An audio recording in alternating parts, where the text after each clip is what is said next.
Muy buenos días, muy buenas tardes, muy buenas noches, muy buenas madrugadas o cuando sea que estén escuchando esto y sean todos bienvenidos a una sesión más de Habla Pablo, el podcast del pueblo.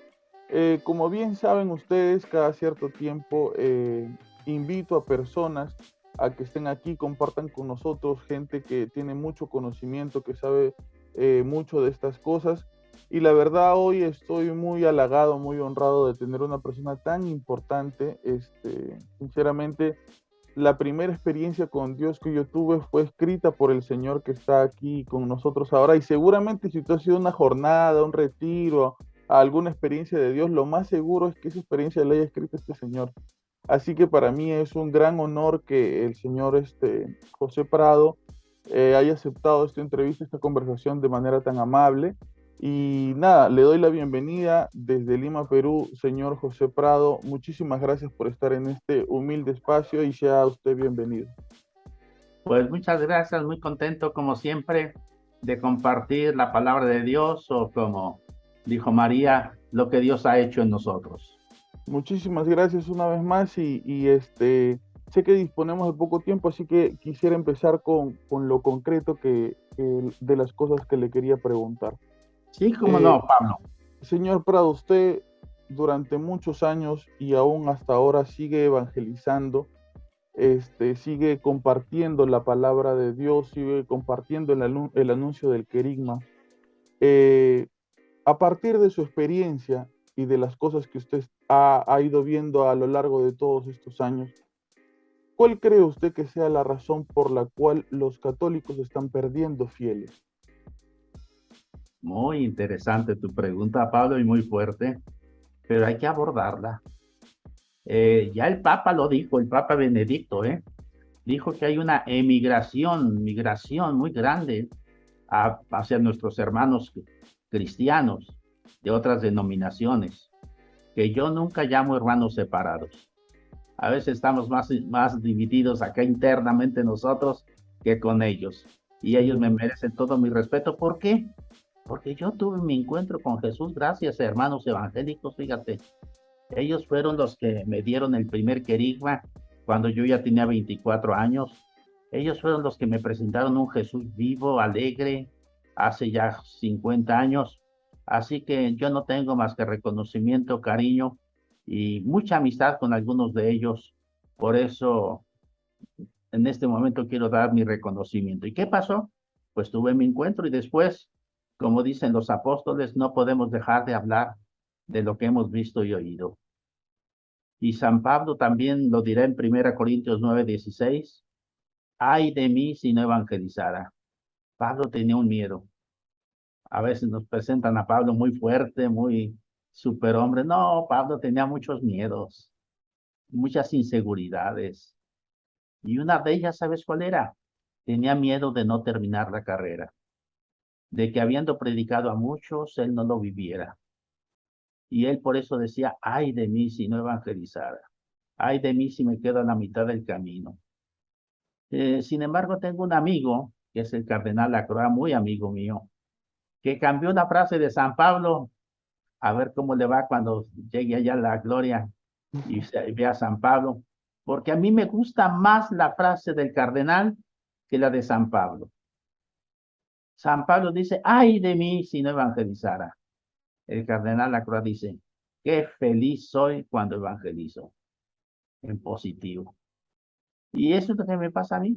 No puedo dejar de hablar de lo que he visto y oído. Es una misión que Dios me ha confiado y que libremente la cojo, la creo y la trato de vivir, Pablo. Y Pero tu sí, pregunta, ¿por qué se nos van? Porque no encuentran la palabra con nosotros. Encuentran devociones, encuentran apariciones, encuentran que indulgencias y no encuentran la palabra. Claro que se van. Y yo me alegro que se vayan. Porque si allá encuentran la palabra que no encuentran aquí, qué bueno que la encuentran. wow. ¿Sí? Yo le he escuchado mucho decir a usted en otras entrevistas que he estado viendo para poder tener data para esta conversación.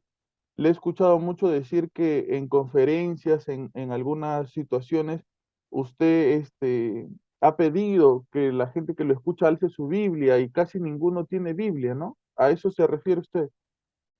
Bueno, ojalá fuera solo eso, pero hay documentos, hay encíclicas, hay planes pastorales diocesanos, hay cartas pastorales donde está ausente la palabra de Dios. ¿Y por qué está ausente? Porque no la tenemos. Ah, no, pero la Iglesia Católica tiene toda la verdad. Ay, yo preferiría que tuviera toda la Biblia. Wow. Los cambios no se van a dar por encíclicas, decía usted, ¿no? No, no se dan por decreto. Tiene que ser una experiencia, ni siquiera por un encuentro con Jesús, Pablo. Porque hoy ya hay frases que se hacen moda y ya las repetimos, aunque sean incompletas. Todos tenemos que tener un encuentro personal con Jesús. Yo personalmente se lo dije al Papa, que no es cierto, que no todos tenemos que tener un encuentro personal con Jesús. ¿Por qué? El joven rico tuvo su encuentro con Jesús. Anás y Caifás, Herodes, Pilatos, los soldados de la tumba, tuvieron su encuentro personal con Jesús. ¿Y qué pasó? Pues al joven rico le fue peor, regresó bien triste. Si no es a la luz y a la inspiración del Espíritu Santo, ese encuentro no va a tener fruto. Pablo tuvo su encuentro afuera de las murallas de Damasco, pero no fue suficiente. Tuvo que entrar a la ciudad y allí Ananías oró por él. ¿Para qué? Para que recibiera el Espíritu Santo, que es el que te revela, el que te da testimonio quién es Jesús. Tiene que ser entonces a la luz del Espíritu Santo el encuentro con Jesús, si no, no va a tener fruto. Usted dice que no se puede formar evangelizadores, ¿no? Que es algo que prácticamente nace con uno. ¿Usted cree que tiene que ver también eso con, por ejemplo, cuando se anuncian escuelas para ser líderes, talleres para ser un líder, lugares que te van a enseñar a ser un líder? ¿Usted cree que coincide una cosa con la otra? Porque a mí tampoco no me termina de cerrar la idea de que hayan escuelas para formar líderes. A mí me parece, viendo las características de un líder, que un líder nace, ¿no? Porque una de las características es que él no se propone como el líder de algo, lo escogen al líder. Entonces, ¿usted cree que tiene que ver más o menos una cosa con la otra? Voy a comenzar por el final. Yo estoy escribiendo, ya casi lo terminé, un folleto que se llama Josué, que fue formado por Moisés Ujú. para continuar la obra de la liberación, llegar a la tierra prometida y tomar posesión de ella. Y yo digo, un líder no es el que tiene muchos borregos que lo siguen. Un líder es aquel que forma líderes. ¿Cuántos líderes tú has formado? Ese es tu termómetro para que sepas qué nivel de líder eres tú. Ahora, tú dices, ¿el líder nace? Sí, hay ciertas cosas que ya las traemos en la herencia, pero sobre todo el líder se hace en la práctica. No se hace por decreto, no se hace por un curso. Es en la práctica. Incluso echando a perder se aprende. Pero hay que arriesgarse. Y hay que arriesgarse por caminos nuevos, a echar la red del otro lado. Si echándola donde le hemos echado no hemos conseguido nada, ¿qué dice Jesús? Tontos, échenla del otro lado. Entonces, así aprendemos y así nos vamos capacitando de veras para ser líderes, pero con esta característica, formando otros líderes. Líder no es alguien que acapara todos los ministerios y carismas. Eso es un dictador y tenemos muchos. Yo soy el único que sabe aquí y que sé y ustedes no saben nada. No, el líder es el que le da campo y oportunidad a otros para que también aprendan en la práctica. En la práctica se aprende, no con teoría. Hay principios que nos ayudan, sí, hay que aprovecharlos, pero el líder, el pastor, el dirigente, se va a capacitar en la práctica. Eh, Haciendo un poco la comparación entre el evangelizador que aprende en la práctica, el evangelizador que se instruye a partir de la Biblia, que se amolda mientras va evangelizando y así aprende. ¿A qué están llamados entonces, señor Pepe Prado, los profesores de religión, por ejemplo? Porque no sé si pasa ahí en su país, pero acá pasa y mucho, de que, por ejemplo, el profesor de religión es el profesor de lenguaje que completa sus horas con religión, o el profesor de educación física que no tiene chicos que enseñar y lo ponen ahí, o un auxiliar que no tiene ninguna intención de evangelizar o proyectar a los católicos del futuro, simplemente se para, lee un libro, lee una Biblia y ya está. ¿A qué están llamados entonces los profesores de religión, señor Prado? Qué triste que sea así. ¿Sí? Y yo también personalmente, se lo dije al Papa Francisco, así a 1 metro de distancia, ¿eh? Le dije, ustedes dicen que todos tenemos que evangelizar, no solo sacerdotes, obispos, religiosos, que todos debemos evangelizar. Y el Papa movió la cabeza un poquito así afirmativamente, y yo le dije, pero yo no estoy de acuerdo, Santo Padre. Abrió los ojos diciendo, ¿y este mexicano qué me anda queriendo enseñar a mí o qué? En frases ya muy mía digo, ay, ¿y este qué le quiere enseñar el Ave María al Arcángel San Gabriel? Pero me miró y se quedó callado cuando yo le dije, yo no estoy de acuerdo. Y se quedó abriendo los ojos y entonces después de 5 segundos claves, yo le dije, Santo Padre, solo los evangelizados tienen que evangelizar. Si no, solo hacen propaganda, hacen proselitismo. Son falsos profetas. Y eso es lo que creo, Pablo, que solo los evangelizados deberían evangelizar para no andar haciendo propaganda de un producto que no han probado. Pero entonces lo que usted propone o propondría como una opción es que las personas que enseñen religión en los colegios sean verdaderos evangelizadores, porque a veces el director del Ay, colegio yo o creo el... que desde ahí hay que comenzar a corregir, enseñar religión. Enseñamos más religión que a Jesús, enseñamos más religión que evangelizar. Desde ahí está la cosa mal enfocada. Ya basta de enseñar religión. Eso no cambia la vida de nadie. Esa es la clase más aburrida. Es verdad, muchos toman la clase de religión para hacer otras cosas, ¿no? Sí, es cierto. Este, Hasta para textear y enviar correos electrónicos. sí, Hasta este, en las homilías yo los he visto. Que la gente está enviando correos o recibiendo correos. ¿Por qué? El, el seminario de vida, de Nueva Vida en el Espíritu, es la experiencia que a mí me tocó vivir con 15 años. Yo la verdad amo la experiencia, le guardo un gran cariño a la experiencia, y es en su mayoría la experiencia que se trabaja bueno, al menos aquí en las iglesias, ¿no? Cuando es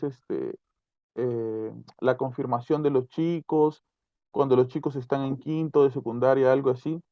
Pero hay, veo yo mucho, quizás un error que se comete, ¿no? Algunas personas encargadas de las experiencias en los colegios, etcétera, a veces repiten la experiencia. Y por ejemplo, en algunos colegios los jóvenes se van en esta experiencia tan bonita del retiro desde primero de secundaria, y el seminario de vida en el Espíritu se da en tercero o se da en cuarto y luego se da en quinto y luego lo viven en la confirmación, y entonces es como que los jóvenes ya saben qué es, cómo es, ya saben lo que va a pasar, y como que se pierde un poco el sentido ese de conocer la experiencia de cero, ¿no? ¿Usted considera que debe haber un proceso diferente para los jóvenes hacia el encuentro con Jesús desde primero, segundo, tercer año de secundaria, cuarto, quinto? Mm, Mira, no podemos programar la obra del Espíritu Santo. No la podemos calendarizar, primero, segundo, después. Él hace lo que le pega a su santa divina gana. A algunos los encuentra a los 8 años, a los 10, a los 15. ¿A ti qué edad tenías tú? 15, Yo, dije. sí, tenía 15. Yo tenía 24. ¿Qué es mejor? Para ti a los 15, para mí a los 24.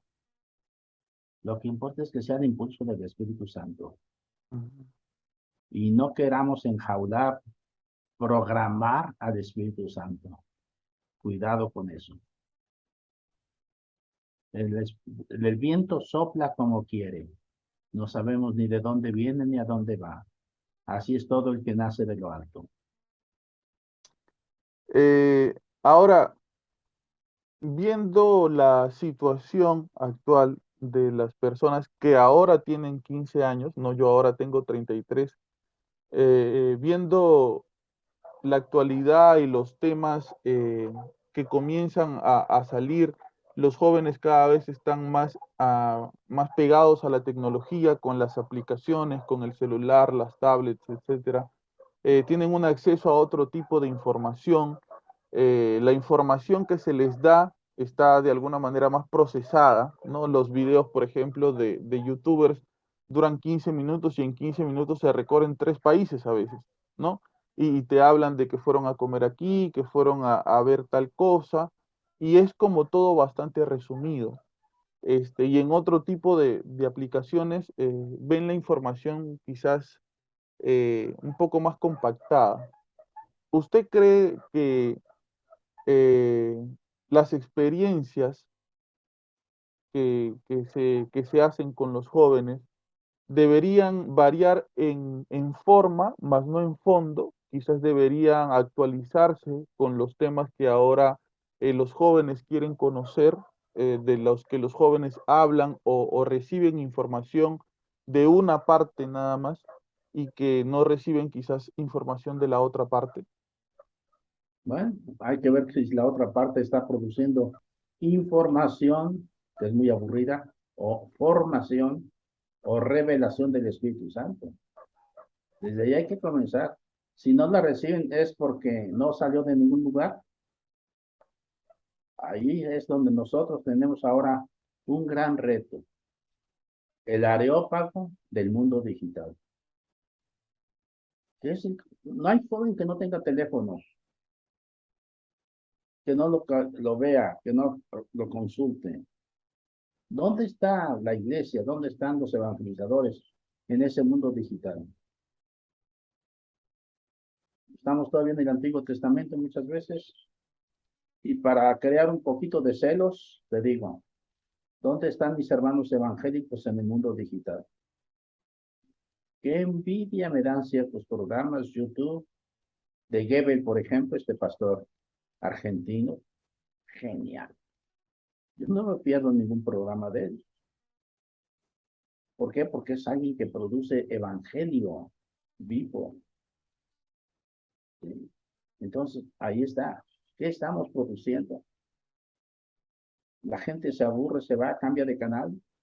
Cuando entramos nosotros, decía el padre Emiliano Tardif, que si la gente ya no viene a tu restaurante y se van al restaurante enfrente, decía, no hay que regañar a la gente, hay que cambiar al cocinero.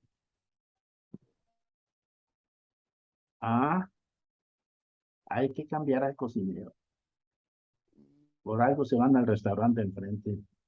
¿Y cómo uno, el señor Prado, puede reconocerse a sí mismo como un evangelizador? O sea, porque yo me imagino que hay mucha gente que piensa que quiere, que tiene ganas de hacer cosas, tiene ganas de compartir lo que ha vivido y etcétera. ¿Cómo se reconoce uno mismo como evangelizador? ¿Cómo empieza? ¿Cuál es el primer paso para comenzar a compartir? Tener algo que comunicar. Eso es lo primero. Hay predicadores que dicen, ay hermanos, no tengo nada que decir, ya lo dijeron todo. Vete a sentar si no tienes nada que decir. Tienes que dar testimonio. Todos los discursos del querigma en los Hechos de los Apóstoles la dieron testigos. no maestros. Ajá. Hay que saber orientar bien. Tenemos que formar testigos que testifiquen. No nomás con su vida, también con su modo, también con sus técnicas, también con sus metodologías. ¿A usted le parece que el evangelizador, la persona que se pare al frente a hablar sobre Jesús, sobre lo que vivió, debería tener algún tipo de características en su vestimenta? Porque, o sea, una de las cosas que a veces escucho del Papa es que habla mucho acerca de el santo de la esquina, ¿no? Ese cristiano, ese católico que trabaja normalmente sus 8 horas en su trabajo, pero también sale y se reúne con sus amigos, ¿no? Y de repente conversa gratamente con sus amistades, o sea, algo más aterrizado a nuestra realidad, ¿no? Porque a veces uno lo que se imagina como una persona que se para al frente a evangelizar es una persona, no sé, de cabello corto, con raya al costado, bien peinado, con su camisa blanca, su pantalón, y es un poco un estereotipo, ¿no? Se encajona un poco a la persona que debería compartir su experiencia con Dios. Yo creo que no podemos generalizar. Hay mucha variedad en la viña del Señor. Yo cuando voy a predicar, si voy a predicar en un hotel muy elegante a empresarios, yo voy de corbata. Pero si voy con los drogadictos de aquí que tengo en Guadalajara, de loco me pongo corbata. ¿Sí? Depende más del destinatario, del mensaje, cómo va a ser tu presentación. Lo importante es que te presentes como testigo. A veces va a ser con corbata, a veces va a ser con jean, a veces va a ser con bermudas. ¿Cómo se vestía Pablo en la cárcel para evangelizar? Ahí les dejo la pregunta mejor a ustedes y ustedes me la responden. Eh, Usted, señor Prado, eh, que tiene tanta experiencia evangelizando, en algún momento, mientras usted estaba dando una charla y usted había ido ya proyectado pensando en compartir, le tocó aprender de la persona que estaba sentada escuchándolo, le tocó evangelizarse a sí mismo por una persona de su público. Es más, hay alguien que dice eso y yo lo asumo, porque al cabo aquí hay cámara. Dice, cuando yo predico, pongo mi mano así, con un dedo te predico a ti, pero con 3 dedos me estoy predicando a mí. Tú te tienes que primero predicar a ti mismo. Y yo eso sí te lo digo todas las veces que voy a dar una charla, primero me la doy a mí mismo. Porque si toca mi corazón, va a tocar cualquier otro. Ahora que usted mencionaba sobre quizás lo aburrido que puede ser una clase de religión o a veces lo que algunas personas hacen aburrido esto de compartir el mensaje de Jesús. eh, ¿Qué herramientas recomienda usted para la actualidad que se deberían utilizar para hablar con jóvenes de colegio, por ejemplo, ¿no? Jóvenes adolescentes, jóvenes con 14, 15, 16 años, ahora que se está volviendo a reactivar esto de que quizás hayan encuentros de más personas, como los retiros, ¿cómo se debería volver a evangelizar después de todo lo que ha pasado con el tema de la pandemia, tanta gente fallecida, las vacunas, etcétera? ¿Cómo se vuelve a evangelizar después de todo esto, no? Ah, pues mira, yo estoy muy refractario para recetas. No hay recetas. Déjate llevar por el viento del espíritu, ¿no? Lo que sí te puedo decir es lo que el Espíritu dijo, nos dijo a través de San Pablo a Timoteo. Le dio dos consejos nada más. Y yo creo que no le dio muchos porque nadie recibe consejos ya, ni Timoteo siquiera. ¿Cuáles son los dos consejos de Pablo a un evangelizador? Timoteo, acuérdate de Jesucristo resucitado de entre los muertos. No se te olvide. No tengas Alzheimer. ¿eh? Jesús ya resucitó y todo míralo a la luz de la resurrección de Cristo Jesús. Y segundo, Timoteo, no te andes con discusiones, genealogías y tonterías. Tú predicas solo y únicamente la palabra. Ahí se las dejo yo con Pablo. Si no están de acuerdo, pues ahí se pelean con él. ¿Cómo le fue a usted en esta pandemia? ¿Cómo vivió usted que quizás por ahí está un poco acostumbrado a compartir con las personas evangelizando? ¿Cómo le fue a usted quedándose? Una oportunidad. Como para mí la pandemia fue una oportunidad para cambiar esquemas, areópagos, modos, entrar al mundo digital. Bendita pandemia que nos llevó al mundo digital que debíamos haber entrado sin pandemia mucho antes. Eh, Y yo escribí, aporte, en esa tiempo de pandemia, escribí 3 libros, escribo generalmente uno cada año, ahora escribí 3 porque pues, no salía a predicar a ningún lugar, aquí me la pasaba.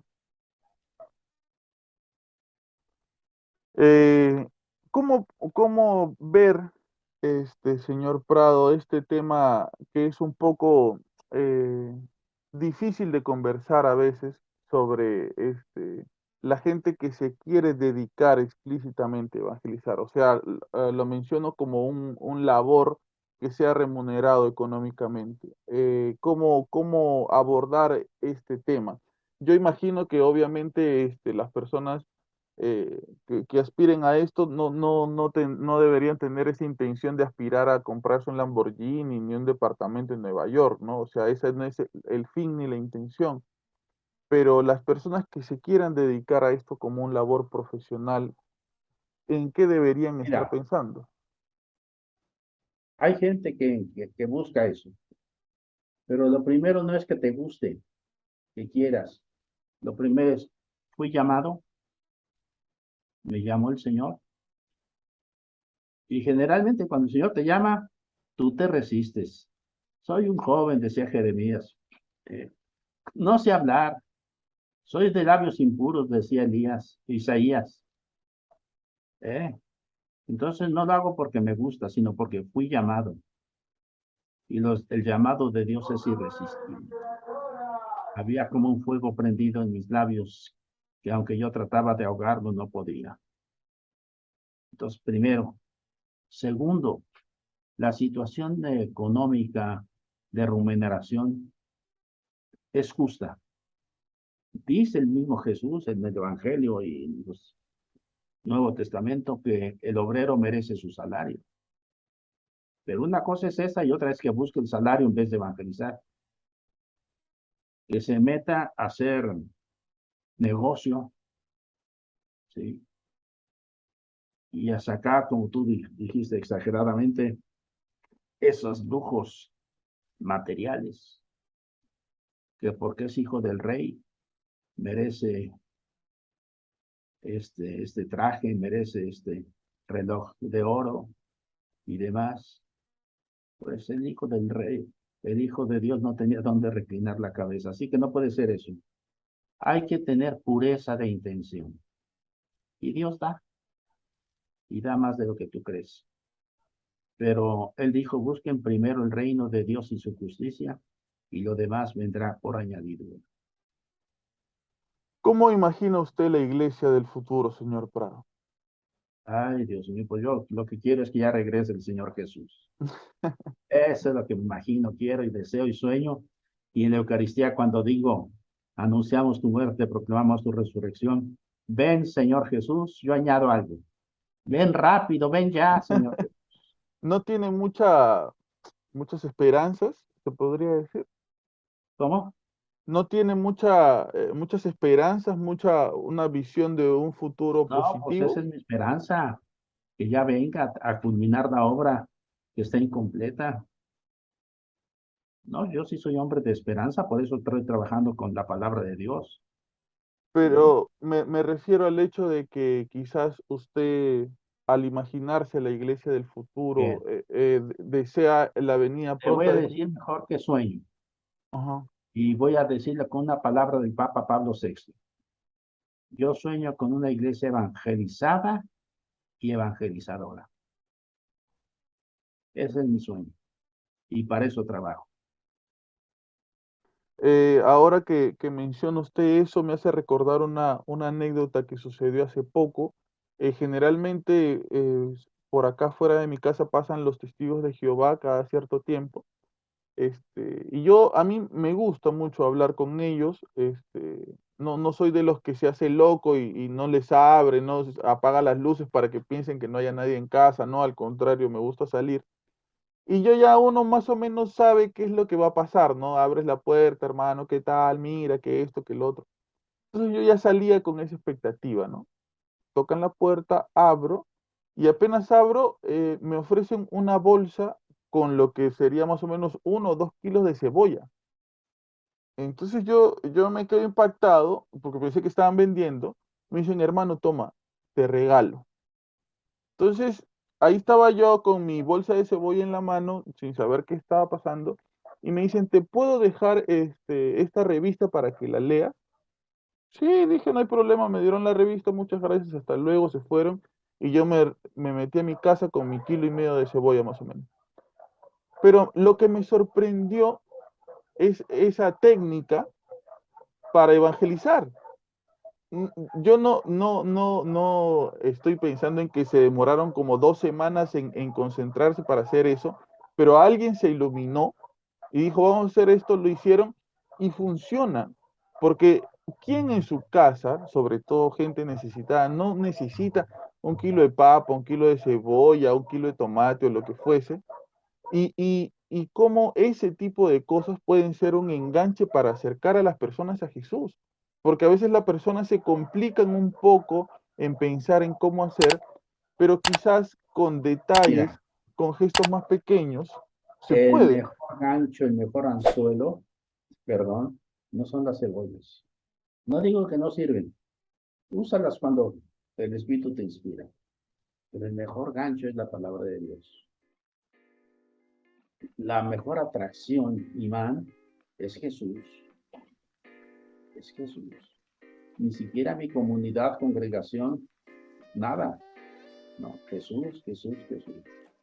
Estar enamorados de Jesús y presentarlo como lo tienes. Y casi ya me tengo que ir, mi buen Pablo, porque mi cuestión de mi tiempo hoy lo tengo, no te imaginas qué apretada mi agenda el día de hoy.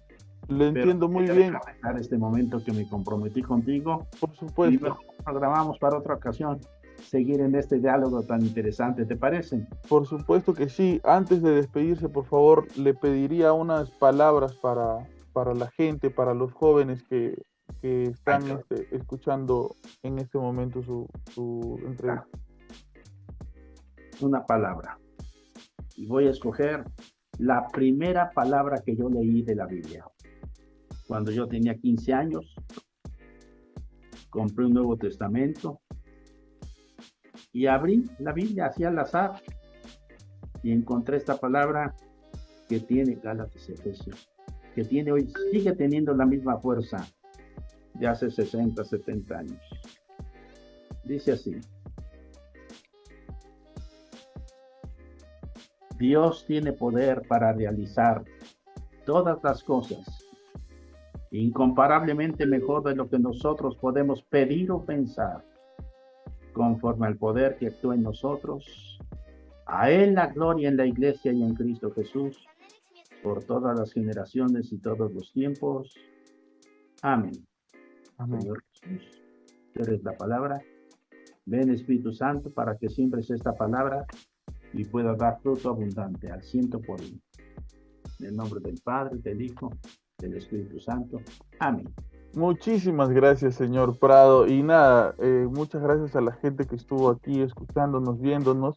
El señor Prado es una persona, a mi entender, muy instruida y muy especial para el mundo católico y que tiene mucha sabiduría en cuestión a la evangelización. Yo le agradezco mucho esta cercanía para poder conversar. Esperemos poder conversar en otra oportunidad y nada, muchísimas gracias, señor Prado, que Dios lo bendiga, que Dios continúe bendiciendo su labor y que nos siga regalando pues parte de su evangelización en sus obras para conservarlas para siempre. Muchísimas gracias. Gracias, un abrazo. Adiós. Nada, muchísimas gracias a los que nos escuchan. Esto fue Habla Pablo, el podcast del pueblo. Hasta luego.